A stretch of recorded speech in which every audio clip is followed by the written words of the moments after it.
இயேசு கிறிஸ்துவின் இணையற்ற நாமத்தில் என் அன்பின் வாழ்த்துக்கள். பிரியமானவர்களே, கடந்த வாரத்தோடைய தொடர்ச்சியை நாம் தொடர்ந்து பார்ப்போமா? சங்கீதம் 37:5 சொல்கிறது, உன் வழியை கர்த்தருக்கு ஒப்புவித்து அவர் மேல் நம்பிக்கையாயிரு, அவரே காரியத்தை வாய்க்க பண்ணுவார். வேதம் சொல்கிறது, உன் வழியை கர்த்தருக்கு ஒப்புவித்து. நீங்கள் எந்த பாதையில் நடந்து கொண்டிருந்தாலும் அந்த வழியை தேவன் மீது நம்பிக்கை வைத்து அந்த வழியில் செல்லுங்கள். அவர் மேல் நம்பிக்கையாயிரு, அவரே காரியத்தை வாய்க்க பண்ணுவார். அவரே என்ன செய்வாரா? காரியத்தை வாய்க்க பண்ணுவார். நீங்கள் அவர் மீது நம்பிக்கை வைக்கும் பொழுது உங்களுடைய காரியம் வாய்க்கும். நீங்கள் மனுஷனை நீங்க நம்பல இல்லையே, நீங்க ராஜாவை நம்பல, நீங்கள் படைத்த தேவனை நீங்க நம்பும் பொழுது உங்களுடைய காரியத்தை வேதம் சொல்கிறது வாய்க்கும், முடியும். உங்க உறவினர்கள் சொல்வார்கள், உங்கள் நண்பர்கள் சொல்வார்கள், உங்களோட உடன் பிறந்தவர்கள் சொல்வார்கள், இந்த காரியம் முடியாதுயா, இந்த காரியம் நடக்காது, இந்த காரியம் உன்னால செய்து முடிக்க முடியாது. நான் சொல்கிறேன், இயேசு கிறிஸ்து நாமத்தினாலே அவர் மீது நம்பிக்கை வைங்க, உங்களால் அந்த காரியத்தை வாய்க்க பண்ண முடியும்.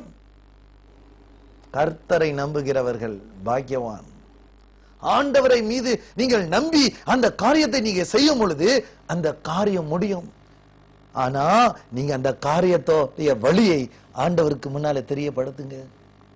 ஆகவேதான் வேதம் சொல்கிறது, உன் வழியை கர்த்தருக்கு ஒப்புவித்து அவர் மேல் நம்பிக்கையாயிரு, அவரே காரியத்தை வாய்க்க பண்ணுவார்.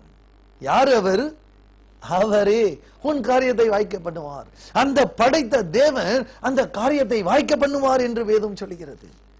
இதே தாவீது 40ஆம் சங்கீதம் 4வது வசனத்தில் சொல்கிறார், அகங்காரிகளையும் பொய்யர்களையும் சார்ந்திருக்கிறவர்களை நோக்காமல் கர்த்தரையே தன் நம்பிக்கையாய் வைக்கிற மனுஷன் பாக்கியவான். இன்றைக்கு உலகத்துல ஒரு சிலர் கூட்டம், பெரிய பெரிய ரவுடி கும்பல், பெரிய பெரிய வல்லரசு செல்வந்தர்களை நாடி பொய், பரட்டு, பித்தலாட்டம், அகங்காரி இவர்களை நம்பி ஓடுகிறார்கள். இறுதியில் அவர்கள் ஓட்டம் நின்று போய்விடும். ஆனால் வேதம் சொல்கிறது, அகங்காரிகளையும் பொய்யை சார்ந்திருக்கிறவர்களையும் நோக்காமல் கர்த்தரையே தன் நம்பிக்கையை வைக்கிற மனுஷன் பாக்கியவான். கர்த்தரையே என்று ஒரு தொடரான வார்த்தைகளை நாம் கேட்க முடியுது. கர்த்தரையே என்றால் வேற ஒருவரும் இல்லை என்று அர்த்தம். அந்த கர்த்தரையே நீங்கள் நம்பி நீங்கள் வாழும் பொழுது நீங்கள் பாக்கியவான்களாய் மாறுகிறீர்கள். அருமையான இந்த வேத பகுதி நம்மளை வளப்படுத்துகிறது. அதே சங்கீதம் 70ஆம் சங்கீதம் 5வது வசனம் சொல்லுகிறது, நானோ சிறுமையும் எளிமையும் ஆனவன், தேவனே என்னிடத்தில் தீவிரமாய் வாரும், நீர் என் துணையும் என்னை விடுவிக்கிறவனுமானவர். அதே சங்கீதம் 71:5 சொல்கிறது, கர்த்தராகிய ஆண்டவரே நீரே என் நோக்கமும் என் சிறு வயது தொடங்கி என் நம்பிக்கையுமாய் இருக்கிறீர். அவர் சொல்கிறார், நீரே என் நோக்கம். உங்களுடைய நோக்கம் கூட ஆண்டவராய் இருக்கணும். உங்களுடைய இருதயத்தில் இருக்கிற ஒவ்வொரு விருப்பத்தின் நோக்கங்கள் எல்லாம் ஆண்டவராய் இருக்க வேண்டும். அதுதான் தாவீது சொல்கிறார், ஆண்டவரே நீரே என் நோக்கமும் என் சிறு வயது தொடங்கி என் நம்பிக்கையுமாய் இருக்கிறீர். சின்ன வயசிலிருந்து தேவன் மீது நம்பிக்கையாய் இருக்கிறார். ஆண்டவர் மீது நோக்கமா இருந்தார், ஆண்டவரை நோக்கி கொண்டே இருந்தார். அது தேவனுக்கு மிகவும் பிரியமானதாக இருந்தது. சங்கீதம் 73:28 சொல்கிறது, எனக்கோ தேவனை அண்டி கொண்டிருப்பதினாலும் நான் உமது கிரியைகளை எல்லாம் சொல்லி வரும்படி கர்த்தராகிய ஆண்டவர் மேல் என் நம்பிக்கை வைத்திருக்கிறேன். அவர் மீது நம்பிக்கை வைக்கிறேன் என்று சொல்கிறேன். வேத புஸ்தகம் முழுவதும் தேவனை நம்பின தேவ மனுஷர்கள் ஏராளமானவர்கள் உண்டு. பிரியமானவர்களே, இந்த காலை பொழுதிலும் நான் உங்களை மீண்டுமாய் கொஞ்சம் ஆண்டவருடைய வார்த்தையை சொல்லி பலப்படுத்த ஆசையாக இருக்கிறேன். நீங்கள் பின்னுக்கும் மின்னுக்கும் திரும்பாமல் நீங்கள் தேவன் மீது நம்பிக்கையாக இருங்கள். நீங்கள் ஒருவேளை இன்றைக்கு எடுத்த காரியம் ஒரு பெரிய காரியமாக இருக்கலாம், யாருக்கிட்ட நான் ஆலோசனை கேட்பது என்று நினைக்கலாம். நீங்கள் தேவன் மீது நம்பிக்கை வையுங்கள். அவரிடத்தில் உங்களுடைய வழியை ஒப்புவித்து நீங்கள் காரியத்தை ஆரம்பியுங்கள்.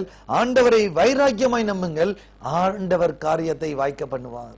ஆகவே நீதிமொழிகள் 3ஆம் அதிகாரம் 5ஆம் வசனத்திலே, உன் சுய புத்தியின் மேல் சாயாமல் உன் முழு இதயத்தோடும் கர்த்தரில் நம்பிக்கையாயிரு. வேதம் சொல்கிறது, உன் சுய புத்தியின் மேல் சாயாமல் உன் முழு இருதயத்தோடும் கர்த்தரில் நம்பிக்கையாயிரு. சுய புத்தி சில நேரம் நம்மளுடைய சுய புத்தி நம்மளை சோதிக்கும். சுய புத்தியில் நாம் நடந்து விடுவோம். நான் இப்படி செய்து விட்டால் நல்லா இருக்கும், இந்த பொருளை வாங்கினா நல்லா இருக்கும், இந்த காரியத்தை செய்தால் நல்லா இருக்கும், இவரோட பேசினா நல்லா இருக்கும், ஒப்பந்தம் செய்தால் நல்லா இருக்கும் என்று நாம் செய்து விடுவோம். அந்த சுய புத்தியினால் செய்வதுதான் சில தவறுகளை உண்டாக்குகின்றது. ஆனால் தாவீது சொல்கிறார், சுய புத்தி மேல் சாயாதே, நீங்கள் ஆண்டவரை நோக்கி பாருங்கள், நீங்கள் ஆண்டவரை நம்புங்கள், ஆண்டவரை நீங்கள் போற்றுங்கள். ஆண்டவரை போற்றி புகழ்ந்து நீங்கள் ஆண்டவரை நம்பி ஒரு காரியத்தை செய்யும் பொழுது அந்த சுய புத்தியை நீங்கள் விளக்கி நீங்கள் ஆண்டவரை நோக்கி செல்லும் பொழுது ஆண்டவர் அந்த காரியத்தை வாய்க்க செய்கிறார். உன் சுய புத்தி மேல் சாயாமல் உன் முழு இதயத்தோடும் கர்த்தரில் நம்பிக்கையாயிரு. முழு இருதயமும், நம் இருதயம் முழுமையாய் நான் ஆண்டவர் மீது நம்பிக்கை வைக்க வேண்டும். ஆண்டவர் அதை எதிர்பார்க்கிறார். முழு இதயமாய் என்னை நம்புகிறானா என்று ஆண்டவர் நம்மளை எதிர்பார்க்கிறார். அதே நீதிமொழிகள் 3ஆம் அதிகாரம் 26வது வசனத்தில், கர்த்தர் உன் நம்பிக்கையா இருந்து உன் கால்கள் சிக்கிக் கொள்ளாதபடி காப்பார். கர்த்தரே உன் நம்பிக்கையா இருந்து கால்கள் சிக்கிக் கொள்ளாதபடி காப்பார். அவர் நம்மளை காக்கிற தேவன். அவர் மீது நம்பிக்கை வைக்கும் பொழுது அவர் பொறுப்பெடுக்கிறார், அவர் காக்கின்றார். இந்த சகோதரன் என்னை நம்புகிறான், இந்த சகோதரி என்னை நம்புகிறாள் என்று சொல்லி ஆண்டவர் உங்களுக்கு எந்த ஒரு சிக்கலும் வராதபடி உங்களுடைய குடும்ப தேவைகளை அனைத்தையும் ஆண்டவர் காக்கிறார். பிரியமானவர்களே, இந்த வேத வசனம் நம்மளை எச்சரிக்கிறது. நீங்கள் மனிதரை நம்பாதீர்கள், நீங்கள் தேவனை நம்புங்கள். நீங்கள் ஆண்டவரை நம்பும் பொழுது நீங்கள் சிக்கிக்கொள்ளாத வழியிலேயே உங்களை நடத்துவார். சிக்கிக்கொள்ளாத பாதையிலே ஆண்டவர் உங்களை நடத்துவார். தாவீது ஒவ்வொரு யுத்தத்துக்கும் ஒவ்வொரு அவரோட பிரச்சனைக்கும் ஆண்டவர் மீது நம்பிக்கையா இருந்து ஆண்டவருடைய பதில் கேட்டு முடிவு கிடைத்தவுடன் தான் அந்த காரியத்தை ஆரம்பிப்பார். அதனால்தான் தாவீது அநேக காரியங்கள் வெற்றி பெற்றார். தாவீதுடைய வெற்றிக்கு காரணம் அவர் முழுமையாய் ஆண்டவரை நம்பினார். தேவன் அவரை சிக்கிக்கொள்ளாதபடி காத்தார். ஆகவே தேவன் அவரை நம்புகிறவர்களை அவர் தேடுகிறார், அவர்களை காக்கிறார், அவர்களை நடத்துகிறார். அவர்கள் சிக்கிக் கொள்ளாதபடி அவர்களை ஆண்டவர் தூக்கி விடுகிறார். ஆனாலும் நாம் அவரை நம்புகிறோமா? நாம் அவரை முழுமையாக நம்புகிறோமா? ஆண்டவர் அதை நம்மளை நோக்கி பார்த்து கொண்டிருக்கிறார்.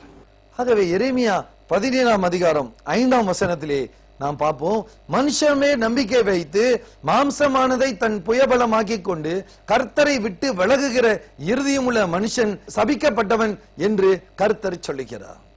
பிரியமானவர்களே, எரேமியா அருமையாக சொல்லுகிறார், மனுஷன் மேல் நம்பிக்கை வைத்து, மாம்ச புயபலத்தை நம்பி, மாம்சமான புயபலத்தை நம்பி என்றால் தன்னிடம் சொத்து இருக்கிறது, தன்னிடம் ஆஸ்தி இருக்கிறது, எனக்கிட்ட எல்லாம் இருக்கிறது, என்னால செய்தால் எல்லாம் முடியும் என்று ஆண்டவரை விட்டு விலகி தன் சொந்த சுய புத்தியினாலே, சொந்த பண பலத்தினாலே, சொந்த ஆட்களின் பலத்தினாலே தான் செய்து முடிக்கும் என்று ஆரம்பிக்கிற காரியம் கடைசியில முடியாமல் சபிக்கப்பட்டு போகிறது என்று வேதம் சொல்கிறது.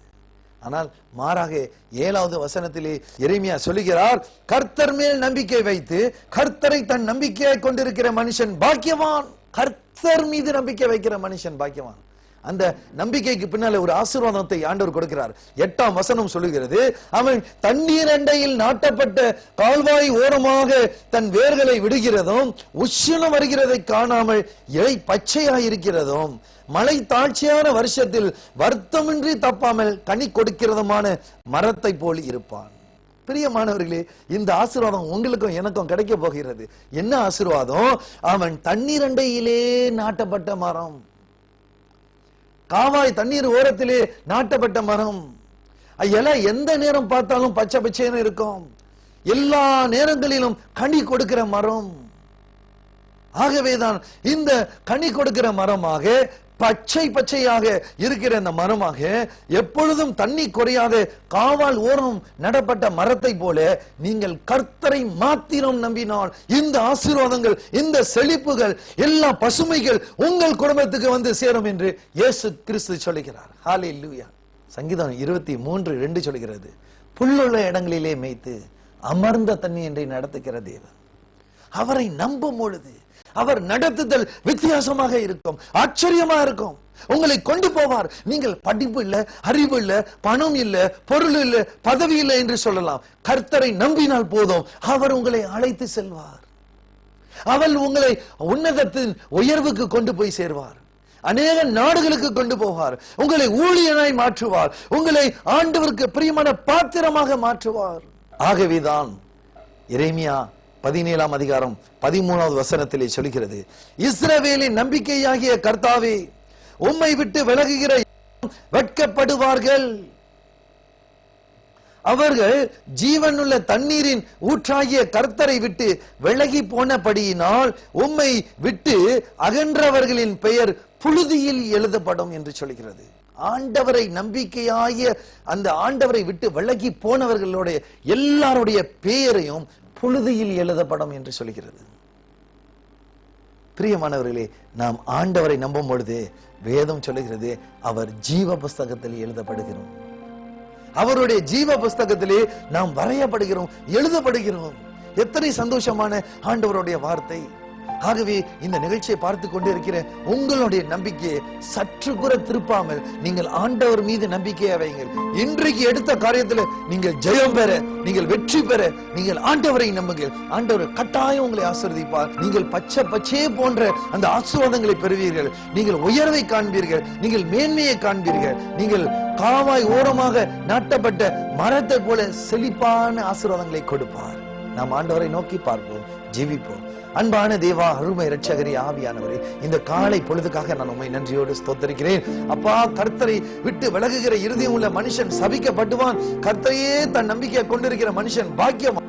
அவன் நீர்க்காய்களிலே ஓரமாய் நடப்பட்ட மரத்துக்கு ஒப்பாயிருப்பான். தன் காலத்திலே தன் கனியை தருவான் என்று சொன்னீரே.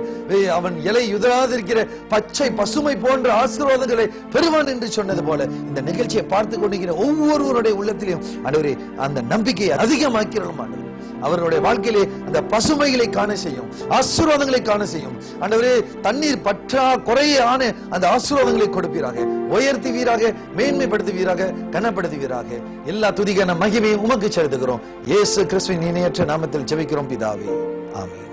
பிரியமானவர்களே, கட்டாயம் தேவன் உங்களை ஆசீர்வதிப்பார். நீங்கள் பெற்ற ஆசீர்வாதங்களை எங்களோடு தொடர்பு கொள்ள மறவாதீர்கள். கர்த்தர் உங்களை ஆசீர்வதிப்பாராக. ஆமென்.